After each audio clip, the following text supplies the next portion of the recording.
Oi, tudo bem? Não deve estar lá muito bem, né? Pois não tem jeito de estarmos bem diante dessa verdadeira guerra instalada no cenário político e social do Brasil. Que coisa feia isso tudo que está acontecendo. Irmão contra irmão, isso é coisa de quem não ama a Deus. Em 1 João 4, resta assim apontado: se alguém diz, eu amo a Deus e odeio o seu irmão, é mentiroso. Pois quem não ama seu irmão, a qual viu, como pode amar a Deus a quem não viu? E dele temos esse mandamento, que quem ama a Deus, também é seu irmão. Fico aqui matutando em como Deus deve estar triste ao olhar para a nossa nação e ver, ao invés de amor, o ódio instalado. Vândalos queimando a bandeira nacional ao som de palavrões e gritos de ódio que sequer sabem o significado. Tanta intriga, tanto interesse perverso, tanto conchavo, e no sopé, uma verdadeira massa de manobra guiada pelo canto do cisne. Um país dividido em que as partes se alinham pelo ódio e não pelo amor. Alinham para destruir, consumir e não construir. Alinham pela sede do dinheiro e poder e não pelo bem comum. Isso não pode dar certo. Isso não tem como dar certo. Me faz lembrar o Sonho dos Ratos, de Rubem Alves. Era uma vez um bando de ratos que viviam no buraco do assoalho de uma casa velha. Havia ratos de todos os tipos, grandes e pequenos, pretos e brancos, velhos e jovens, fortes e fracos, da roça e da cidade. Mas ninguém ligava para as diferenças, porque todos estavam irmanados em torno de um sonho comum. Uns queijos enormes, amarelos, cheirosos, bem pertinho dos seus narizes. Comer o queijo seria a suprema felicidade. Bem pertinho é modo de dizer.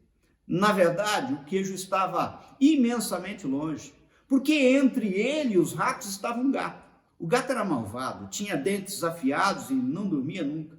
Por vezes, fingia dormir, mas bastava que um ratinho mais corajoso se aventurasse para fora do buraco para que o gato desse um pulo e era uma vez um ratinho.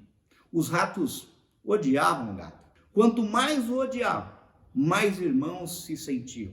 O ódio é um inimigo comum e tornava cúmplices de um mesmo desejo. Queriam que o gato morresse ou sonhavam com um cachorro. Como nada pudessem fazer, reuniram-se para conversar. Faziam discursos, denunciavam o comportamento do gato, não se sabe bem para quem. E chegaram mesmo a escrever livros com críticas filosóficas dos gatos. Diziam que um dia chegaria em que os gatos seriam abolidos e todos seriam iguais, quando se estabelecesse a ditadura dos ratos. Diziam os calumundangos, então todos seremos felizes. O queijo é grande e basta para todos, dizia um. Socializaremos o queijo, dizia outro. Todos batiam palmas e cantavam as mesmas canções. Era até comovente ver tanta fraternidade. Como seria bonito quando o gato morresse. Sonhavam. Nos seus sonhos comiam queijo, e quanto mais comiam, mais ele crescia, porque esta é uma das propriedades dos queijos sonhados. Não diminui, crescem sempre. E marchavam juntos, rabos entrelaçados, gritando, o queijo já, o queijo já. Sem que ninguém pudesse explicar como, o fato é que, ao acordarem numa bela manhã, o gato tinha sumido. O queijo continuava lá, mais belo do que nunca. Bastaria dar uns poucos passos para fora do buraco. Olharam cuidadosamente ao redor, aquilo poderia ser um truque do gato, mas não era. O gato havia desaparecido mesmo. Chegara o dia glorioso, e dos ratos surgiu um brado retumbante de alegria. Todos se lançaram ao queijo, irmanados numa fome comum. E então foi que a transformação aconteceu. Bastou a primeira mordida. Compreenderam repentinamente que os queijos de verdade são diferentes dos queijos sonhados. Quando comidos, em vez de crescer, diminuem. Assim, quanto maior o número dos ratos a comer o queijo, menor o naco para cada um. Os ratos começaram a olhar uns para os outros como se fossem inimigos. Olharam cada um para a boca do outro para ver quanto do queijo havia comido. E os olhares se enfureceram, arreganharam os dentes. Esqueceram do gato, eram seus próprios inimigos, a briga começou. Os mais fortes expulsaram os mais fracos, a dentadas, e o ato contínuo começaram a brigar entre si. Alguns ameaçavam chamar o gato, alegando que só assim se restabelecia a ordem. O projeto de socialização do queijo foi aprovado nos seguintes termos: qualquer pedaço de queijo poderá ser tomado dos seus proprietários para ser dados aos ratos magros, desde que esse pedaço tenha sido abandonado pelo dono. Mas como rato algum jamais abandonou um queijo, os ratos magros foram condenados a ficar esperando. Os ratinhos magros de dentro do buraco escuro não podiam compreender o que havia acontecido. O mais inexplicável era a transformação que se operara no focinho dos ratos fortes, agora donos do queijo. Tinham todo o jeito do gato, o olhar malvado, os dentes à mostras. Os ratos magros nem mais conseguiam perceber a diferença entre o gato de antes e os ratos de agora. E compreenderam então que não havia diferença alguma, pois todo rato que fica dono do queijo vira gato. Pare, pense um pouco.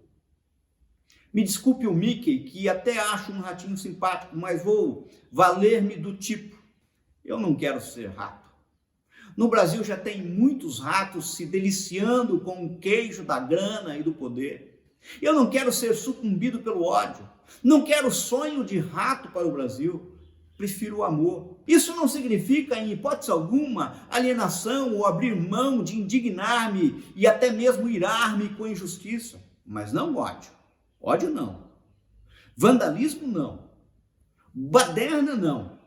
Prefiro acreditar, na verdade, de que ao Senhor pertence a terra e tudo que nela se contém, o mundo e os que nela habitam. Salmo 24:1.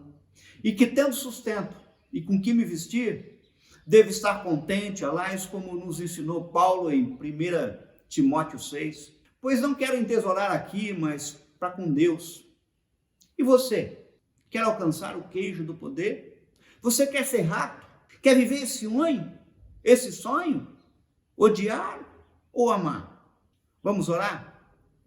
Pai, sei que o Senhor está olhando a nossa nação com tristeza, por isso nós te pedimos por nossos governantes de modo especial, para que o teu povo abra os olhos e te busquem com toda a intensidade possível. Se afastem dos palanques e busquem a tua vontade, que é sempre boa, perfeita e agradável. Senhor, traga à tona toda manobra orquestrada no inferno, que o povo brasileiro não seja enganado, mas antes se renda ao amor e ao teu senhorio. É o que te pedimos, em nome de Jesus. Amém? Fica com Deus. Deus te abençoe.